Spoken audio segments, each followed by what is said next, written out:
Le Journal de la Ville, le premier magazine de l'information provinciale.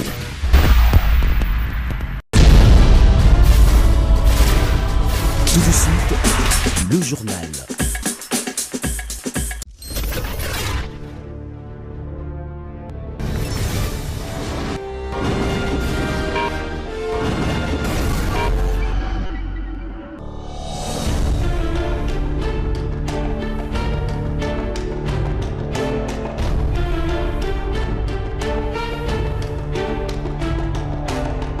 Bon début de semaine à toutes et à tous, mesdames et messieurs. Merci de faire confiance au Journal de la Ville et tout de suite les sommaires. Le vice-premier ministre, ministre de l'Intérieur, Sécurité, Décentralisation et Affaires coutumières, Chabani, a lancé officiellement ce lundi 3 novembre 2025 les conversations nationales sur la gouvernance provinciale et locale pour la prévention de l'extrémisme violent.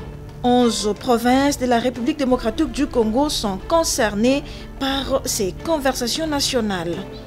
Annoncé pour ce lundi 3 novembre 2025 à Kinshasa, le contrôle technique de véhicules est reporté pour le 17 novembre prochain. Un report justifié par le ministre provincial des Transports de suite d'une influence observée dans les centres de contrôle technique. C'est tout pour le sommaire. Mesdames et messieurs, encore une fois, bienvenue dans ce journal. Le Journal de la Ville, le premier magazine de l'information provinciale.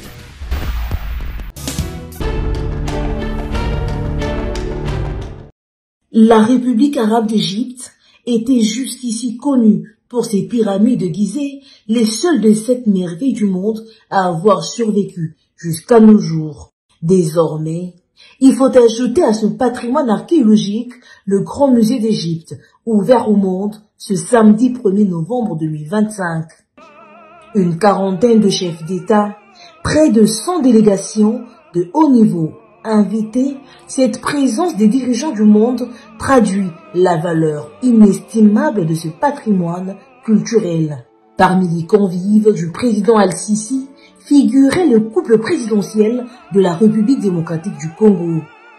Dans un spectacle haut en couleurs, digne d'un événement planétaire, le Grand Musée d'Égypte a été inauguré.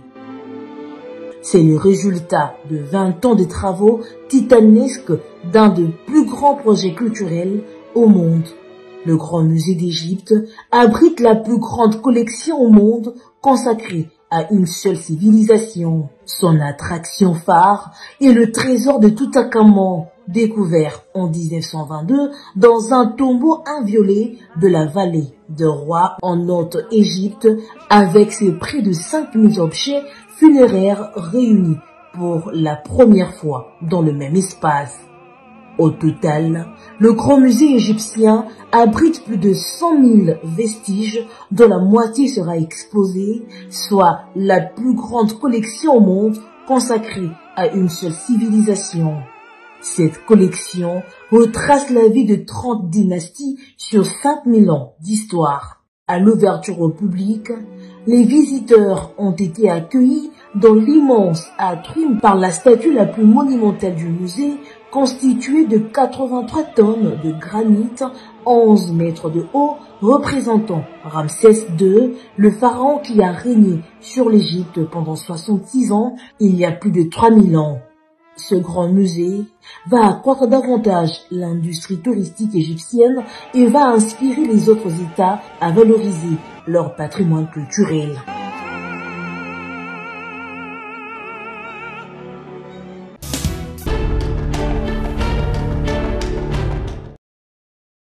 Le directeur général de la Société nationale d'électricité SNEL SA, le professeur ingénieur Teddy Luamba Mouba, accompagné des membres de la commission infrastructure du Sénat et du député national Ogi Ilunga, ont effectué une descente au poste SNEL de l'aéroport international d'Ndjili. L'activité de ce samedi 1er novembre 2025 avait un double objectif. Pour les DG de la SNEL, se rendre compte du fonctionnement du nouveau transformateur du 15 MVA installé au poste de l'aéroport de Ndjili. pour les élus, contrôler l'efficacité des dispositions prises par la SNEL après l'incident intervenu lors de l'atterrissage de l'avion du chef de l'État Félix-Antoine Tshisekedi Tshilombo en début du mois de décembre, comme l'explique le président de la commission infrastructure du Sénat, l'honorable Herman Moutima. Dans le cadre de nos attributions, nous devons faire le contrôle parlementaire. Et dans ce cadre-là, nous sommes venus voir ce qui se passe au niveau de la Société nationale d'électricité, quels sont les projets qu'ils sont, qu'est-ce qui est en cours, quelles sont les difficultés qu'ils rencontrent pour exercer leurs activités et arriver à apporter des solutions. Alors le DG nous a amené... Qu'avez-vous vu aujourd'hui? S'il vous plaît, le DG nous a amené ici comme première étape de cette tournée, en commençant par l'aéroport d'Ndjili. Vous vous souvenez que le 11 septembre, il y a eu des problèmes ici. Alors la SNEL a pris des dispositions, a pris ses responsabilités. Au lieu d'avoir un transport de 10 MVA seulement qui alimentait tout et l'aéroport et tous les quartiers, maintenant il y a un transport de 15 MVA qui est là, neuf, qui va permettre maintenant avec l'ancien de 10 MVA, enfin, si on les met ensemble, ça va faire 25 MVA. Donc on peut gérer facilement la charge à ce niveau ici. Donc du côté de la SNEL, nous voyons qu'ici, la SNEL a pris ses responsabilités. Notre problème, en tant que parlementaire, c'est de savoir qu'est-ce qui se passe en aval de la SNEL. Ce qui se passe en aval de la SNEL, c'est-à-dire au niveau de la RVA. Est-ce qu'ils ont pris toutes les dispositions pour que leurs installations soient à la hauteur de tous les défis possibles? C'était ça notre préoccupation. Assurer l'alimentation de l'aéroport depuis les postes de Maluku et de Liminga, installer les nouveaux transformateurs 15 MVA à l'usage de l'aéroport et l'ancien transformateur de 10 MVA desservira désormais les réseaux en dehors de l'aéroport. Telles sont les réalisations de la Société nationale d'électricité SNEL SA au poste d'Ndjili, comme l'explique Teddy Luamba Mouba, directeur général. Il y a 3 semaines, nous étions ici pour constater la situation de nos installations et on avait promis qu'on devait faire des travaux d'amélioration. On a rajouté un nouveau transformateur de 15 MVA. Précédemment, il y avait un de 10 MVA qui partageait la charge avec toutes les cités environnantes. Aujourd'hui, nous avons un transformateur de 15 MVA qui sera dédié spécifiquement à la charge de la RVA et l'ancien de 10 MVA sera pour la charge de la cité. Ce qui permettra de pouvoir éviter des situations malencontreuses du fait de la surcharge. Donc aujourd'hui, nous avons profité de la commission du Sénat pour les présenter effectivement ce que la SNEL a fait comme prise de responsabilité et nous estimons qu'à notre niveau, nous avons exécuté avec toute la célérité en un mois. On les voit, les nouveaux managements à la tête de la SNEL se veut pragmatique et proactif pour une gestion axée sur les résultats.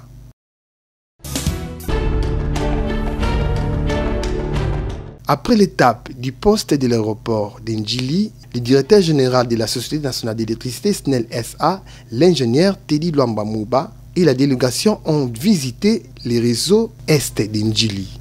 Premier arrêt, le portique d'Ndjili. Il y a quelques jours, les installations de la SNEL devant permettre les courants haute tension à desservir la commune de Lansele ont été carrément et simplement vandalisées. Câbles sectionnés, déterrés et autres biens volés. Aujourd'hui, grâce au nouveau management de la SNEL, ce portique a été réhabilité et remis en réseau.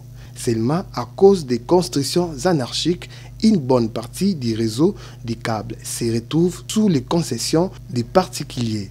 Situation qui appelle à l'intervention du pouvoir public.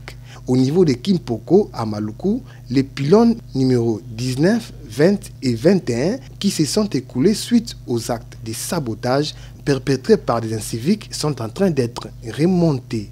Les travaux avancent à grande vitesse et se trouveraient à plus de 50% des réalisations. Selon l'ingénieur chef des chantiers, la haute direction a mobilisé tout moyen nécessaire en vue de la reprise de cette ligne dont la destruction a plongé les grands bandondous dans les noirs, comme les fustige l'honorable Herman Moutima. Le chef de l'État se donne beaucoup de peine pour arriver à mettre en route ce pays. Mais voilà que des inciviques cherchent par tous les moyens à décourager cette action. Le 25 septembre, sur la ligne Kimwenza, Kimbanseke Maluku, 5 pylônes se sont écroulés suite à des actes de vandalisme. Nous arrivons le 11 octobre, moins d'un mois après, 3 pylônes encore sur la ligne Maluku-Bandundu. Je ne vous dis pas que depuis ce temps, Bandundu, dans la province de Kwilu et une partie de Maïndomé et Kwango, n'a pas d'électricité. Alors, est-ce que c'est par hasard? C'est pour ça que nous sommes venus ici, pour nous rendre compte de ce qui se passe réellement. Les explications techniques qui nous ont été données montrent que ce n'est pas un hasard. Si quelqu'un a envie de voler, quand il fait quelque chose, il prend la marchandise, il part avec. Mais ici, on déboulonne, mais on laisse. Ça veut dire on cherche quoi? On cherche que tout s'écroule et qu'il n'y ait plus rien. Alors ça, c'est pour faire quoi? Pour ternir l'image de qui? On n'est pas des enfants. Donc nous sommes là pour dénoncer cela. La SNEL, avec toutes les difficultés, arrive à faire son travail. Mais si avec des actes pareils, des actes de vandalisme de ce niveau, on ne peut pas les laisser. C'est pour ça que nous, on va faire vraiment une commission d'enquête sérieuse pour arriver à établir les responsabilités. Nous avons vu aussi tout à l'heure quand on venait, des gens qui habitent dans le couloir de l'allée. Je ne sais pas, ils ne savent pas qu'il y a des champs magnétiques. Il faut qu'on arrive à faire une émission pour qu'on explique les effets du champ magnétique sur le corps. Les gens qui restent en permanence dans ce champ-là. Il faut qu'on explique ce que ça fait dans le corps. Comme ça, ils vont comprendre. Quand ils vont avoir des problèmes dans leur vie, ils vont dire que non, tu as cherché des problèmes. Le directeur général de la SNEL, le professeur ingénieur Teddy Luamba Mouba, fait ici l'économie des travaux en cours de réalisation. Nous nous sommes rapportés à matérialiser la vision du chef de l'État qui veut que nos populations puissent être desservies en électricité. Raison pour laquelle, avec célérité, nous avons mis les équipes en place et vous pouvez voir que toutes nos équipes sont à pied d'œuvre pour que cela revienne. Mais je pense que l'honorable sénateur a dit il s'agit ici maintenant de faire de la sensibilisation pour qu'on puisse protéger ce patrimoine qui a sa corrélation directe avec l'incidence économique et sociale. Donc nous pensons qu'avec l'engagement de tout le monde, nous allons pouvoir sécuriser davantage. La visite de ces jours s'est achevée avec une note d'espoir pour la population délestée du courant électrique par des inciviques. La SNEL ne cesse d'agir promptement pour une desserte efficiente du courant électrique à travers le pays.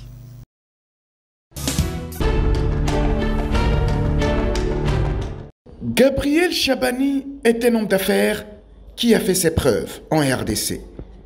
C'est lui que l'on a surnommé Chabani Record, a eu son numéro Vodacom avant même la création officielle du label Vodacom.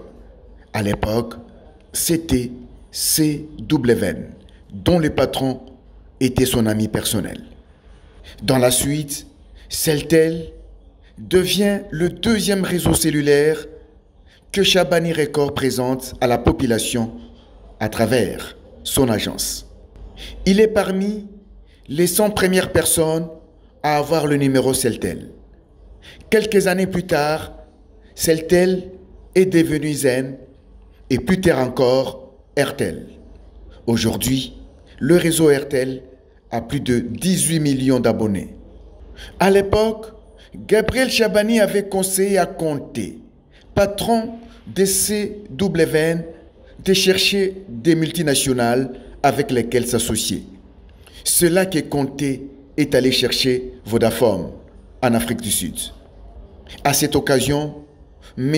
Conté a invité Gabriel Chabani dans un dîner de travail pour le présenter à ses collaborateurs et le remercier pour ses conseils. C'est ainsi que M. Chabani trouve dans l'acharnement des Vodacom contre sa personne une sorte d'ingratitude.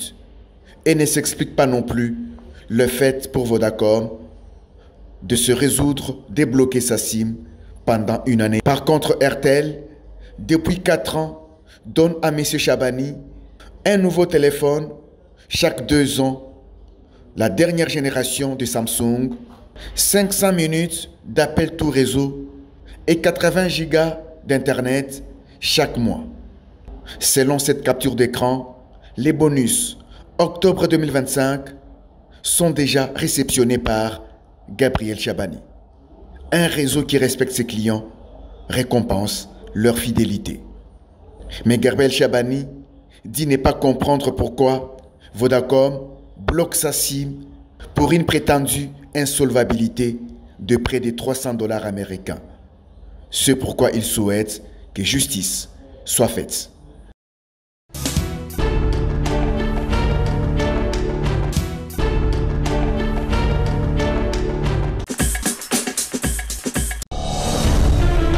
Nous sommes arrivés à la fin de ce journal de la ville, mesdames et messieurs. Merci de l'avoir suivi. Le prochain rendez-vous est fixé pour ce mardi et d'ici là, portez-vous bien.